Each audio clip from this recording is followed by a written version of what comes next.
सिरसा से कांग्रेस सांसद एवं पूर्व केंद्रीय मंत्री कुमारी शैलजा वीरवार को भिवानी पहुंची और कार्यकर्ताओं से बातचीत की। उन्होंने कार्यकर्ताओं का उत्साहवर्धन भी किया और कहा कि कांग्रेस एक मजबूत नींव वाली पार्टी है, इसकी अपनी नीतियां हैं और नीतियों से समझौता नहीं होता। उन्होंने इस दौरान पत्रकारों से बातचीत भी की और कहा कि कांग्रेस हरियाणा में जो स्थिति हुई है उसका विश्लेषण कर रही है। कई बातें निकल आई। इन्होंने चुनाव से पहले कहा था कि हम एक एक दाना एमएसपी पर उठाएंगे। अब इस बात का जवाब दे ये सरकार कि एमएसपी से नीचे बाजार में जो दाम इतने गिर गए हैं, किसान इतने मुश्किल में आ गया है, तो किसान के लिए क्या किया जा रहा है। एक और आप धान के उचित दाम नहीं दे रहे, दूसरी ओर खाद की कमी, डीएपी की कमी, बड़े इन्होंने विधानसभा में भी हम देख रहे थे, बहुत दावे किए कि कोई कमी नहीं है। तो अगर कमी आपके पास नहीं है तो किसान के पास कमी क्यों आ रही है? क्यों लंबी लंबी लाइनें लग रही हैं? क्यों सारी सारी रात पार्कों में सोते हैं? और फिर आप जिस तरह से बंटवारा करते हैं।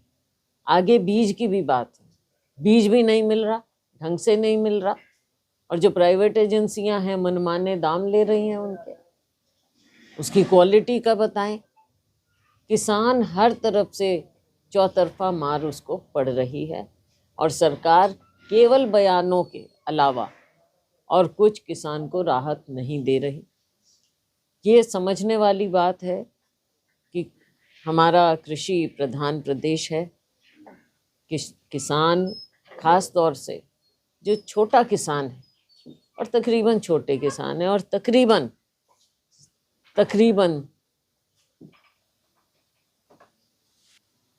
कर्जे में, तो उनकी राहत के लिए क्या करेंगे? अगर हमारा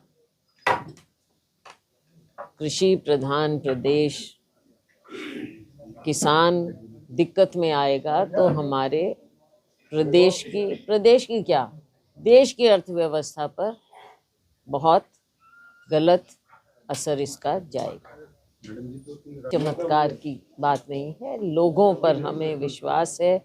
महाराष्ट्र की बात करें, हम महाराष्ट्र की बात करें, महाराष्ट्र में आपने देखा कि किस तरह से पिछले इन सालों में भाजपा का कोई लोकतंत्र में विश्वास नहीं है। जब देखो जोड़ तोड़ करते रहे हैं। महाराष्ट्र में खास तौर से पार्टी पर पार्टी तोड़ते रहे। केवल सत्ता की भूख इतनी ज्यादा हो गई कि इन्होंने लोकतंत्र को ताक पर रख दिया। हमें पूरा विश्वास है कि हमारा गठबंधन महाराष्ट्र में भी जीतेगा और झारखंड में भी जीतेगा। बाई इलेक्शंस हो रहे हैं कई जगह, वहाँ पर भी आप नतीजे अच्छे देखेंगे। उत्तराखंड की मैं प्रभारी रही, उत्तराखंड में केदारनाथ का उपचुनाव हो रहा है। हालांकि भाजपा ने वहाँ भी हर तरह के हथकंडे अपनाए हैं, जिसकी मिसाल अभी आपने मुंबई में भी देखी थी, किस तरह से पैसा बांटा जा रहा। लेकिन हमें विश्वास है कि हम केदारनाथ उपचुनाव भी जीतेंगे।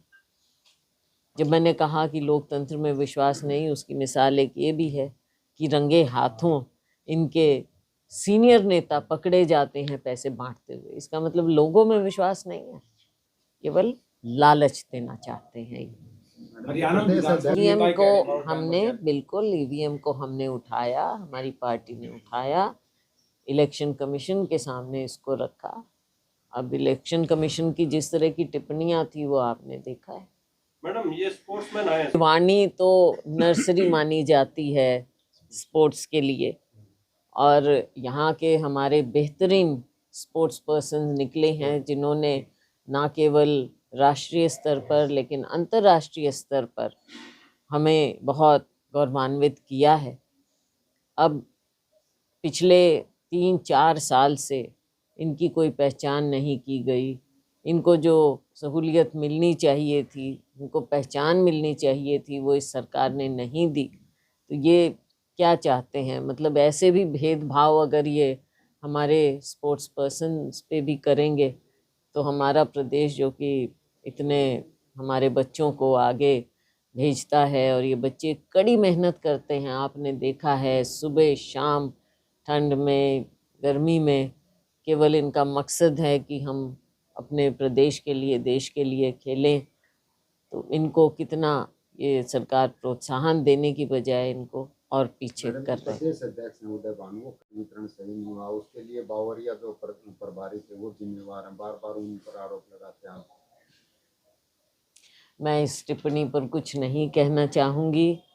ये हमारी पार्टी हर स्तर पर देख रही है, और उन्होंने जो बात कही वो जिम्मेवारी से कही होगी, मुझे नहीं मालूम, लेकिन इन सब चीज़ों को हमारी हाईकमांड देखे। और जो हार हुई थी हरियाणा में मैम, उसमें एक कारण था तुम्हारी शैलजा की नाराजगी, जो चुनाव के समय काफी जो प्रचार में नहीं निकल पाई थी। क्या मानती है उसकी वजह से कि हार का सामना करना पड़ा कुछ?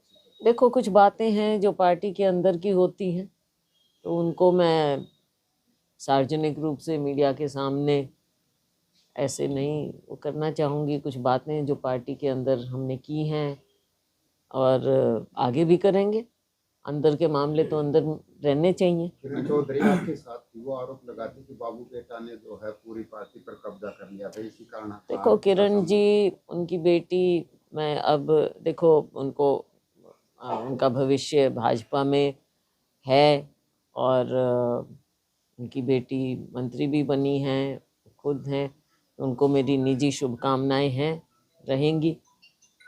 पर अब हमको अपनी पार्टी को भी मजबूत करना है।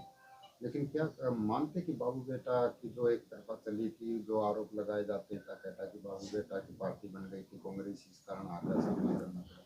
देखो, हार के कारण हैं, उसमें कई कारण हो सकते हैं, बाकी इसका विश्लेषण तो पार्टी के अंदर किया जा रहा है। उम्मीद सबको थी, ये मैं नहीं कहूँगी कि भाई ये नतीजा ऐसे, निराशा सबको हुई है, जनता को भी हुई है, हमको हुई है, हमारे कार्यकर्ता को सबसे ज़्यादा हुई है, जो कि अब 15 साल देख रहे हैं कि 15 साल हम विपक्ष में रहें। तो जो कारण है और जिसको जिम्मेवारी लेनी चाहिए उनको तो सबको लेनी भी चाहिए। प्रचार नहीं कर रही थी तब एक चर्चा चली थी कि किरण चौधरी जो है तुम्हारी शैलजा को मनाने के लिए शायद बीजेपी में लाने के प्रयास कर रही है। ऐसा जो मुझे जानते हैं सब जानते हैं, कांग्रेस पार्टी ही शैलजा का परिवार है, और कांग्रेस पार्टी के अलावा, हमारी विचारधारा के अलावा शैलजा कहीं नहीं जा सकती। आपने बताया हार के मतलब उस पर विश्लेषण किया है, विश्लेषण कब तक चलेगा, क्या क्या क्रक्स निकल देखो, के आएगा? ये आप भी समझते हैं कि बीच में हमारे दूसरे महत्वपूर्ण चुनाव आ गए हैं, महाराष्ट्र के, झारखंड के, लेकिन हमारी हाईकमान इसको गंभीरता से ले रहा है, और उचित समय पर वो पार्टी के अंदर जो फैसले होते हैं वो लेंगे। मैडम जी, आपका एक ग्रुप है सर के, उसमें से के निकल गया किरण चौधरी, तो अब कहा जा रहा कि कुलदीप इसमें काफी नाराज चल रहा है, क्या उसे सर के कुलदीप को मना के जाने में पूरा किया जाएगा? ऐसा लग रहा है कि सारी राजनीति आप ही, नहीं, देखो ये जो नाम भी, ये भी आप लोगों ने ही दिया था, आपके भ्राता जो हैं मीडिया में उन्होंने ही दिया कि ऐसे नाम है। पर चलो, इस तरह की चीज़ें चलती हैं, कोई मनाने के लिए, वापस लाने के लिए। तो मुझे इसके बारे में कोई नई विधानसभा बन रही है, वो हरियाणा और पंजाब आमने सामने है। वैसे देखो, पंजाब बन कहता है रही है हरियाणा या पंजाब नहीं बन रही हमें मालूम नहीं। अब इसने देखो, ये तो हम कब से कह रहे हैं कि हमारा तो होना चाहिए, हरियाणा का अपना हक है, हम अपने हक पर अपना दावा कभी नहीं छोड़ेंगे, और हमारा हक जो है वो हमें मिलना चाहिए। कई चीज़ें हैं उसमें, कई वही चीज़ें हैं, पंजाब भी पानी कह की रहा भी बात है उसमें, कैपिटल की भी बात है उसमें, विधानसभा, हाई कोर्ट, कई मामले हैं। नेता प्रतिपक्ष का चुनाव नहीं चाहिए। नेता प्रतिपक्ष का ये हाईकमान का फैसला होता है। देखो, एमएलएज ने अपना रेजोल्यूशन प्रस्ताव हाईकमांड को दे दिया है कि हाईकमांड इसका फैसला करे। जैसा मैंने कहा, राज्यों में चुनाव भी हो रहे थे और ये फैसले जो होते हैं हाईकमांड पूरा राजनीतिक परिप्रेक्ष्य देखते हुए ही फैसला हाईकमांड करते हैं। अशोक अरोड़ा को बना जा सकता है नेता प्रतिपक्ष। देखो मैं इसके बारे में कौन किसको कैसे हो तो हाईकमांड ही करेगा। मैडम, एक एससी वर्गीकरण हुआ है, उसको आप कहाँ तक डीएससी के रूप में कहाँ तक न्याय संगत मानती है, तर्कसंगत मानती है, क्या कहेंगे इसको लेकर? देखो ये मामला कई स्टेट्स में पहले लागू हो चुका और सुप्रीम कोर्ट तक ये मामला गया। सुप्रीम कोर्ट ने अब जो फैसला किया है वो सबने माना है इसमें। लेकिन एक एंगल है जो मैं हमेशा, क्योंकि आपने मुझे बोलने का मौका कहा है, इसमें एक चीज़ हमको समझनी पड़ेगी कि जो ये कहा जाता है कि कुछ लोगों को ज़्यादा मिल गया, कुछ को कम मिल गया, ये न्याय सबके साथ होना चाहिए। जो पीछे रह गए हैं उनको ऊपर उठाने की सबकी जिम्मेवारी है। इसमें अगर एससी में ही आप एक दूसरे को ब्लेम करोगे तो एससीज ने ना तो आरक्षण खुद लिया, ये सबने लिया, सबने दिया, पूरे देश ने और पूरी असेंबली हमारे कॉन्स्टिट्यूएंट और जो पार्लियामेंट उन्होंने दिया। उसके लिए मैं समझती हूँ कि कौन पीछे रहे कौन पीछे ना रहे इसके लिए जिम्मेवार खुद एससी नहीं है, खुद एससी जिम्मेवार नहीं है। इसके लिए जिम्मेवार कौन है, किसने किसको कहाँ कितना मौका दिया, एजुकेशन में औरों में सबको क्यों नहीं मौका मिला, इसके लिए जिम्मेवार कौन है। तो जो कमी रही है उसकी पूर्ति होनी चाहिए, पूर्ति तो कोई होना चाहिए। सामान्य ही माना सर, एससी ए वर्ग है उसकी जो 36 जाति है उनके साथ पहले के मुकाबले ज्यादा न्याय हुआ है, उसी को लेकर के मुख्यमंत्री जी का एक जींद में 24 को एक कार्यक्रम भी है। देखो ये तो सरकारी हिसाब से ये तो अपना वो दिखावा जो करेंगे, ये तो सुप्रीम कोर्ट ने कहा, सुप्रीम कोर्ट ने कहा ना। इसमें आप क्या कहें? देखो मैं ये मानती हूँ कि सबको उचित न्याय मिलना चाहिए। इस फैसले से मिला है वो?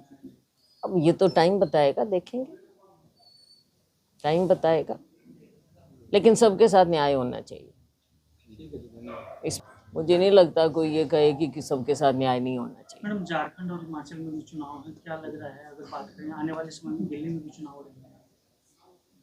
दिल्ली में भी चुनाव है, अब वहाँ पे देखते हैं। आप पार्टी का जिस तरह से इन्होंने दिखाया है और भाजपा, ये दोनों एक ही सिक्के के दो पहलू हैं और हमारी पार्टी पूरी मेहनत कर रही है। वहाँ पर हमारे अध्यक्ष हैं देवेंद्र यादव जी और सभी लोग मिलकर, कांग्रेस के लोग यात्रा भी निकाल रहे हैं, पार्टी को मजबूत कर रहे हैं और हमें विश्वास है कि दिल्ली के लोग इस बार अपना मत बदलेंगे। झारखंड और महाराष्ट्र नहीं, मैंने कहा आपके आने से पहले मैंने कहा कि महाराष्ट्र हर पार्टी को तोड़ने का प्रयास उनका रहा, जैसे तैसे सत्ता की भूख इतनी ज़्यादा दिखाया है, पार्टियों को तोड़ा है। जनता इसका आकलन ज़रूर करेगी। 2025 में नगर परिषद के और इसके साथ साथ आपने देखा कि कैसे वोट खरीदने का प्रयास किया, इनके पकड़े गए, ये सब जनता के सामने। नगर निगम और नगर पालिका के बीच जो है चुनाव में 2025 का किस तरह से तैयारियां रहने वाली कांग्रेस की तरफ से? तैयारी पूरी होगी, नीचे ज़मीन से हमारे लोग, हमारी पार्टी, हमारे कार्यकर्ता मेहनत करेंगे। ये अपने अपने ले लो भाई। आप दिवाली कम आओगे? दिवाली कम आते हो? पीछे तो टांग में नहीं, आप मिसिंग रहे होगे, आप मिसिंग रहे हो। हमने तो इतनी उस दिन गर्मी में, oh my God, Kiran Chaudhary ji